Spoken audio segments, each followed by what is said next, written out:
அமைதியாக இருப்பவனை முட்டாள் என்று நினைக்காதே.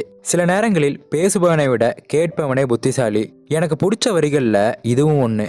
பேசுறது எந்த அளவுக்கு ஒரு திறமையான விஷயமோ அதை விட ஒரு திறமையான விஷயம் என்னன்னா அமைதியா இருக்கிறது. அமைதியானவங்க கோழைகள் இல்ல.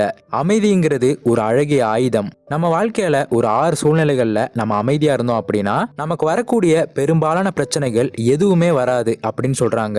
அப்படி எந்த பிரச்சனை வந்தாலுமே அது சுமூகமா சரியாகும் அப்படின்னு சொல்றாங்க. அப்படி நம்ம அமைதியா இருக்க வேண்டிய 6 முக்கியமான சூழ்நிலைகளை தான் இன்னைக்கு நான் உங்ககிட்ட சொல்ல போறேன். இப்படிப்பட்ட சூழ்நிலைகளை நீங்க தெரிஞ்சுக்கிறதுனால உங்களுக்கான மதிப்பையும் உங்க வார்த்தைக்கான மதிப்பையும் நிச்சயமா உங்களால உயர்த்த முடியும். அது மட்டும் இல்லாம உங்க வாழ்க்கையோட சில கஷ்டங்களுக்கு பதிலாக கூட இந்த வீடியோ அமையும். ஸோ இந்த வீடியோவை கடைசி வரைக்கும் பாருங்க. நிச்சயமா இன்னைக்கு இல்லாட்டியும் என்னைக்காவது ஒரு சூழ்நிலையில இது கண்டிப்பா உங்களுக்கு உதவும்.